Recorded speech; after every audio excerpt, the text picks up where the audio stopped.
Santé maman. Mbote papa. Boni. Santé madame moi. Santé bien la grande. Pour bandingue nzelo comme boye ndenge zala kana ndenge président Félix na Gentini Ngobila le ba ki ba tie pour na bon musalo et ça na ville Kinshasa. Rolo bani. En tout cas la CPL vraiment. La CPL vraiment donc mko musuna leka ki en tout cas na kokaka ta hôtel Koloté. Bana ba président biso aye vena surtout Félix vela ça makamba kitoko. On a la moni penza panto en tout cas ils a bien. Ils a bien donc atana gouverneur na biso vie de Kinshasa Ngobila en tout cas a ça makamba malamu. Tellement la uti bana kuna tia na kokaka ta otambola tembe la uti kuna na rekuna la kitina na hôpital ya nino. Ya sana tina zo ya boye donc na ya pete na beto na zo le kalanga les na ko kuti soko la tata papa likolo ko ka tambola te mais le bela na tamboli vraiment tina zo kezo transport en tout cas la CPL kitoko makali zo mawa mboka na biso ba terrasse ezate ya mai ba terrasse lukola soki kangami ba terrasse oyo yango mona ka matite tundaka na balabala soki nde ba terrasse ya malamu ezali kula neta mai makelele to na bandale sika ba batio ya mai ezali soki mai ezokule te yo salite buzala ni ngobesa mokonza mboka sili ya Ngobila Kinshasa do Gentini Ngobila baba Ngobila fallait que lukola bandisi mbabeto boye fallait que musala ekende liboso po de mboka kisasa soki zana sécurité eloko ezokobebisa biso banzele zate ozomona mutu tango akoleka boye to autu epa mususu ayi koleka ikukuta matiti etunde na balabala balobe mboka eza salite nzoni matiti wana bamususu esika akende kotiango eza te bongo akomona kaka ake kutika ngo na porte muninga le musu abinu na tongo ayi kutika ngo na porte na bino to ayi kutika ngo na kati ya balabala yango matiti yango ezotunda mingi baba azu alikuwa neti babeto bakamyo o mubutu azaki kozwa mubutu azaki usaza bapano moko ya minene soki mutu azwi matiti na ye ake kotika ngo kuna sikoyo ntango ake kotika matiti wana kuna kamyo eyi kozwa yango ememi yango bote nakombola nga bwese navandi na ngambo ya selembao alors nous komona ndenge nzelo ezalaki impraticable lelo bakobongisa awa na bokatite ya président de la république pe na gouverneur ya ville ya Kinshasa okoloba ndenge elo nakoki koloba boye babongisi nzela bacheli biso béton to sepeli po banda nzela oyo ebukani basali yango déjà 4 fois mais lokwa bacheli biso béton na minti oyo tokolela sous principité mais eloko to regretter nango eza mingi mpona OVD dans l'essence nini ba chinois bakendaki tozalaki na ba chinois awa esenga fa batire ba carnivore bazotire ba carnivore te bayokanaki fale bango bacha goudron na 10 mètres presque bango basukelaki na ba béton po presque ekoma na niveau ya kokokana si lelo OVD aka na goudron te yango ba chinois bazongaki basaleli biso province to sepeli mais ba norme ba okoksango te tala ba finissage ya bien te to boite Gentini ya kilobi mais finissage esa bien te to ye awa na wenza selembao ba bourgmestre ba osalelo te bourgmestre bumbu na selembao batu ba oteka likolo ba carnivore soki akomboli azwi biloko abwaki na ezongi na ba makadam yango moni base oyo ebukaka nzela oyo po soki ma eza na prince yango nde ebukaka nzela soki ba bourgmestre bazosala bien batinda ba chaque oyo baza na ba dépôt bapesa bango ba convocation bake ko se présenter place na ye oyo eza na dépôt na ye bakamio yaka batu batekaka soki bamoni salite ye nde akozala na charge akofuta masumu wana nyonso bazwa bamesure po soki basali prince bien basali prince soki suivi eza te ekebukaka nango kaka po mai ntango ezovanda bambula ezobeta bakamio ezoniata ekebukaka nango ekobuka na basali presse bango bien bache béton tokolela lisu te mais babongisa makamuna bango. Merci beaucoup. Mbote hein? Mbote papa. Alors biso toyi awa tomoni ne babongisi makadam oyo 24 na niveau ya Selemba Obumbu awa oyo ezaki impraticable ni lokoko no bala makonza mboka ndenge basala ope ni lokoko kwa côté comme loko mo oyo ko sala. Liboso na sepeli na mokonza mboka na bakselo matondi umela place ofandi. En plus nzela to monongo kitoko to sepeli to wana osuka kuna na se to monongo mena kitoko mais souci na biso eza bakanga niveau fo ezala malamu pona mai ekulaka mpanzi mai sozo tambo na 4 prince eza mabe en plus boko limbisa ngai lobi gouverneur ayaki afongoli nzela mais lelo to kamwe nzela ngo bokangi lisusu tozoyeba te esili bi esilité à part ça tozana posa banzela de tomoni tokolia banzela te na vie ozo sala nzamba bakisela yo mikolo opusana tomoni classe abongisa social pe yango na solo tomoni classe ofele tolingi pe kolia social ya mboka ezala même banzela ça fait partie ya social banzela ça va mais ce que souci na biso social kolia nde ezala. Merci beaucoup ndeko orumela na kiti na yo ata 2 ans ata 20 ans ata 300 ata 200 ans ofanda muto olongolo azate posa mwana mbo ya mboka. Merci ne siko fandeli mbote papa na ngai oui mbote voilà ozali pratique ko fana photo yo na fani na bombo alors le long de là na 24 na tronçon entre ni petit to que nous Selemba où aux activités ya praticable mais lelo ni l'impression ko ko par rapport ya makambo isami ya mokonza mboka pe na gouverneur ville. Bien, dans un premier temps tout ça ya ko sepela ndenge ba bongisi nzela parce que nzela eza selon Stanley ville à Tigay Kolobaka le Congo sans chemin de fer ne vaut pas un penny. Alors nzela eza ko favoriser nzela en soi ezali malamu mpona ko permettre mituka na biso batu totambola mais naza ko déplorer un peu moi muke puisque nzela ngo basali so totali awa à ma droite moi libule yali et ko risquer lisusu et créer mabe surtout matin à niveau ya station kuna libulu pe ezali na luyeye surtout kiti na côté ya Kimayala libulu il fallait basi sambala moko nzela ngo comme ça et permettre fluidité ya mituka et tambola ndenge ya bien. Ça va déjà. Bon, dans un premier temps naza ko sepela parce que na tiré comme on a bétonné cette fois-ci nzela yango carrefour où ils ont mis entre Landuna 24 mais sauf que ndenge na uti ko yebisa moi ba des fois il fallait ba bongisa na ba caniveau eza bouché on n'a pas dégagé ba sachet ba bidon et aliwana ainsi de suite là mais sentiment naza nango eza sentiment ya ko sepela parce que ba bongisi ka moi transo ezaki ko créer embouteillage makasi voilà merci de rien.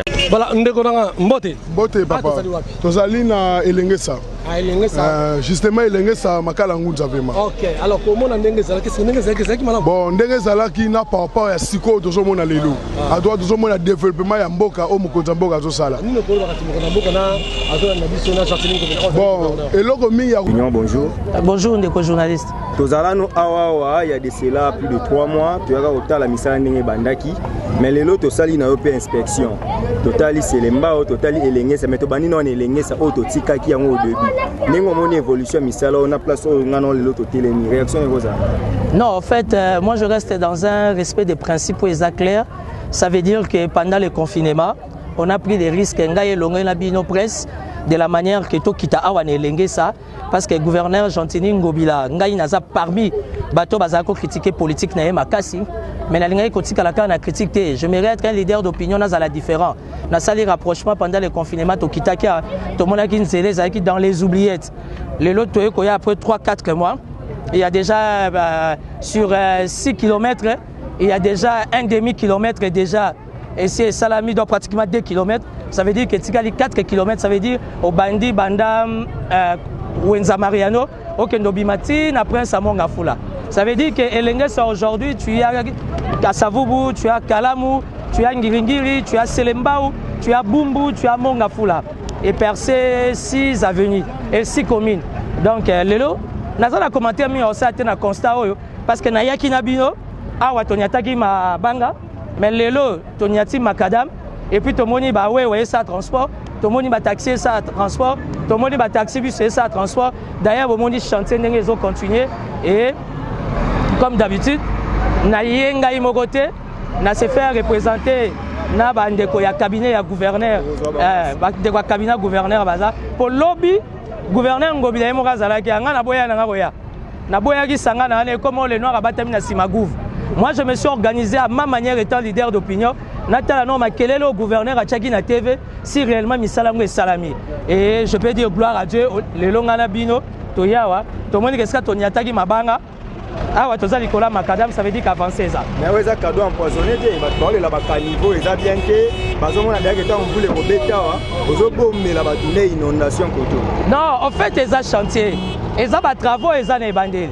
Bon, moi déjà ce que tu outil qu'on a les bandels, ni bas sali bas caniveau. Ça veut dire que bas caniveau mususu, aux hommes on a coûte que, donc moi tout ça là, moi on ça la émission interview bien que pourquoi parce que toza vraiment en plein chantier.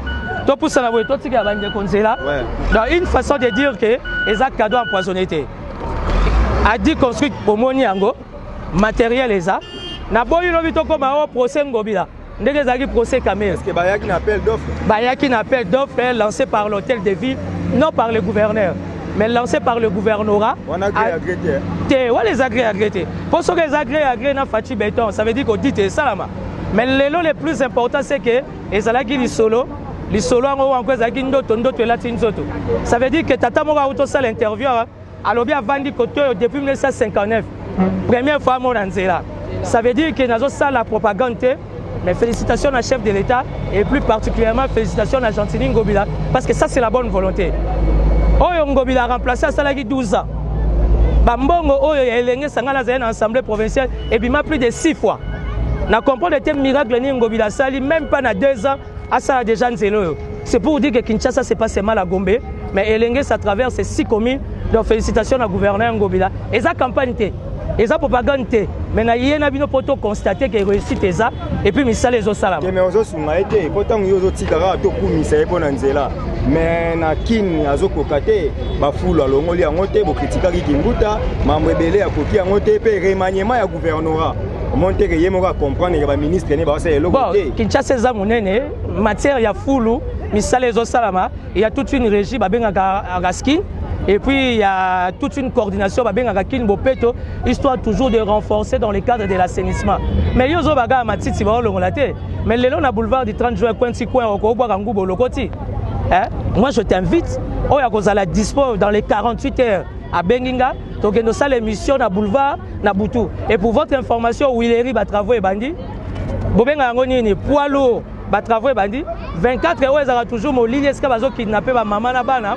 Et ils ont déjà des travaux. Ça veut dire que nous allons fêter la bonne année avec l'éclairage public, avec l'assainissement, surtout que 2021, nous allons vivre léger à francophonie. Donc le gouverneur Ngobila qui a un sérieux problème à rétrocession, le gouverneur Ngobila, par rapport à la politique, le gouverneur Ngobila, pour moi, c'est une prise de conscience. Malgré les moyens, il accompagne la politique ou encore il accompagne les Quinois. On compare toujours Luala Bana Kinshasa. Luala a un avantage parce qu'il y a des redévances minières. Il y a un Richard Mouyej Manguez et Zoratete. Parce que tant que minerai est kami, redévances ils ont permettre la province à avancer. Ah, on a inséré pour il y a un foot à taxe na impôt. Déjà Kambon ils ont quota bien, il faut qu'on se le dise parce que les contribuables, ils ont foot à terre. Et puis d'aider le gouvernement central à zotin la rétrocession. Donc quand Ngobila ne reçoit pas sa rétrocession, ce qui veut dire que le bourgmestre et le ministère provincial de Kinshasa ne peuvent pas bien fonctionner par manque de moyens. Pour votre information, tout dans les 24 bourgmestres. Bourgmestre Morota Zouaka Mbongo, il y a des messa, il y a des cabines à l'hôtel de ville. L'hôtel de ville va témoigner autour de le gouverneur Ngobila, c'est le seul gouverneur. Évidemment qu'on est André Kimbuta. Pour André Kimbuta, nous avons un Mbongo et une commune. Mais Ngobila, depuis qu'il est là, Nana Zimbongo y a commune, mon côté, il y a une caisse hôtel de vie, c'est faux. On a téléphone à top 10, il y a un sondage, moi, il y a un gouverneur à Zate. Tout le monde a un sondage à gouverneur, les 10 meilleurs gouverneurs au Congo à Zate. Bon, de toutes les façons, nous sommes en démocratie. Quand on fait les top 10, c'est par rapport à quoi? parce que biso nde ba leader d'opinion to kita terrain. Toi tu es journaliste d'investigation au Botami au Kolina Kisasa. Ozomona te que moi avancer ça parce qu'il faut qu'on se le dise, il y a un problème de moyens. Je ne suis pas porte-parole d'Ngobila. Pour preuve, à salir remaniement gouvernement, il y a cabinet Kombo Langezate. Je suis leader d'opinion, je préfère faire les choses avec vous, la presse. Pour bien pour accompagner la République. Les lots Fachi Béton faut comprendre que le chef de l'État sera un collaborateur, c'est Ngobila. Parce qu'avec les faibles moyens, mais le gouverneur Ngobila, alors ça c'est nécessaire. Pour les réseaux à Minda, oui les réseaux à Minda, 24 réseaux à Minda, on a invité nous à 48 heures, Togelia na boulevard, Tosomba Shawama na boulevard, Tokwa Isatonga, Total Asoro Lokotate. Ça veut dire quelque part il y a un certain niveau élevé à volonté.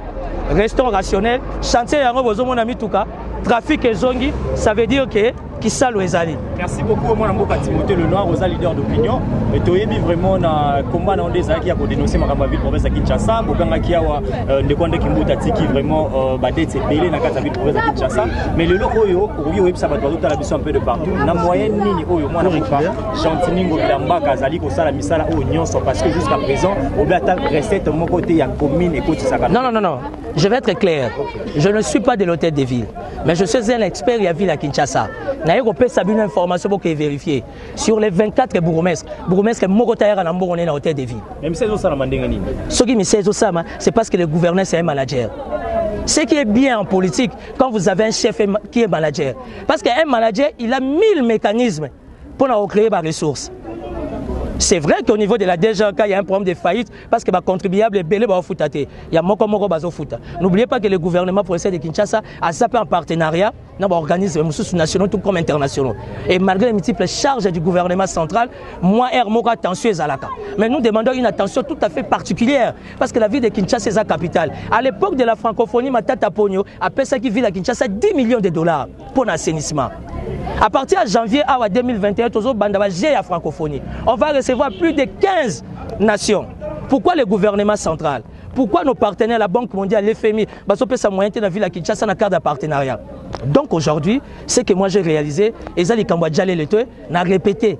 Ngobila sali cabinet il y a 3 jours comme Bolangezati. On a la poste. T'es non la poste était. Nga ko la poste était. On a ko kende wa parce que bandi ko pété la pétolo mingi ba remanier sali moza se retrouver que mozo continuer toujours. T'es naza ko se retrouver parce que je vais être rationnel. Tu comprendre que Kinshasa a un intérêt général. Quand il y a le concept qui n'bopeto, ça veut dire que ça affaire yanga na yo. Tout le monde est bien sapé ici. Bon pour nos combo la liboso no fongo bilaya.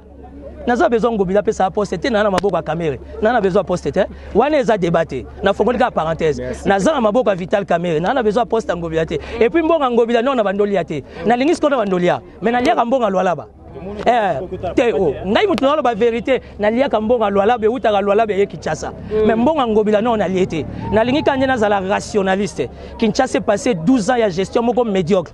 Aujourd'hui on a un gestionnaire manager par expérience plus de 30 ans, Ngobila, avec les faibles moyens, à ça pour accompagner Vision et Fachi. Donc les chefs de l'État comprennent que s'il a un partenaire dans sa collaboration, c'est le gouverneur de la ville de Kinshasa. Zando pour votre information, vous avez un journaliste qui mener une investigation au ministère intérieur. Zando est à la gestion Ngobila. Zando est à 5 syndicats. Au contraire, la loi ils ont permettre que Zando soit sous la gestion de l'hôtel de ville. Toyebi Oelekaki, na boinga pena lobana ki 4e mur na boyi. D'abord que Zando soit sous géré dans maboko ngobilate. Tozo senga la chef de l'État par rapport à cette opportunité de comprendre que le marché central c'est une grande administration. Il faut zonger à la gestion de l'hôtel de ville et permettre à l'hôtel de ville à canaliser recettes pour l'intérêt avec.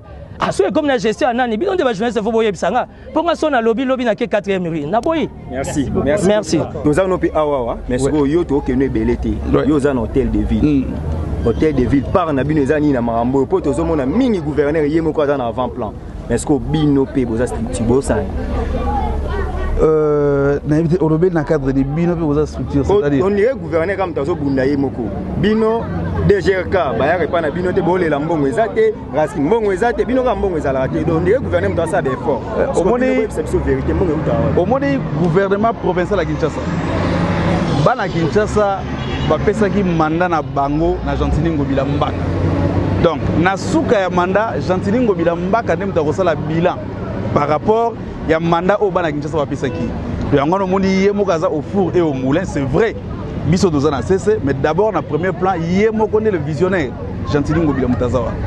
misala oyo projet za il y a combien de mois pour to yebati bon au moni na vision Kinshasa bopeto oyo ya gouverneur alobaki akotonga banzela tokotonga bandako c'est-à-dire ba modernisation banena na route oyo ya elengesa oyo etikala jamais kozala banda Kongo ezala mbala liboso batonga nzela oyo voilà tokepe su na avenue Kikwit mbala liboso ekobana na lemba eke okende tina komi na bandala et durée nango c'est vrai omoni touti kobima na Covid et ça là que na monde entier crise économique ezalaki moni ndenge ndegule noir auti koloba malgré crise o wana Gentili Ngobila comme aza grand manager atelaki na ndengo place okako beta ba porte azimo ba moyen okako kozana ndango esali ki misala zotambo mais ni tete yango peut-être d'ici fin de l'année okaya déjà aussi mais avant que mandat nesi là ba travaux au nyos soit lancé aussi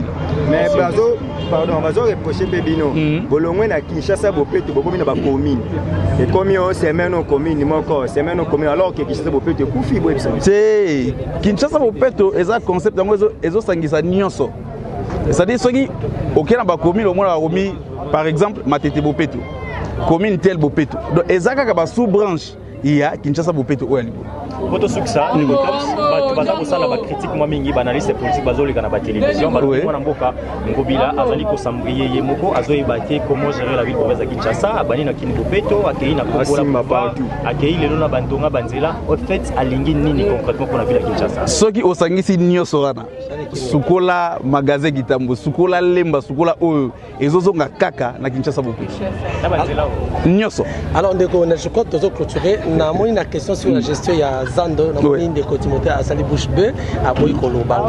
OK, maintenant il y a eu quelques temps une certaine polémique entre VPM intérieur pour la gestion ya nini wana. Alors où ensemble nous Boy polémique. Total Liboso. Total Liboso. Les amis, Tom c'est à l'hôtel de Vingam l'a invité.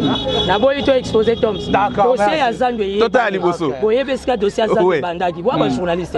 Bokendo tout ne sike bandaki. Qui ne sait pas que Zando tout le monde on a compris. Merci. Le plus important, Zando n'est pas géré par Ngobila. Mon résultat. Le commissaire Jakuluna salité badal. Donc, bino ba journaliste c'est pour ça musala bino pour faire comprendre na fatigue béton parce que le chef de l'État est très sensible. Na voix la population des papas avec le peuple d'abord que responsabilité à Zando et zone n'est pas gouverner, ce que simbité au moins il y a une responsabilité. Le lot on a plus de 5 syndicats et zo bambongo na Zando. Donc Ngobila za wana te. Naza porte-parole à Ngobila te, na bate ndeko nanga poto boye Yelo wa soir déjà ni moi qui bon merci. Merci beaucoup.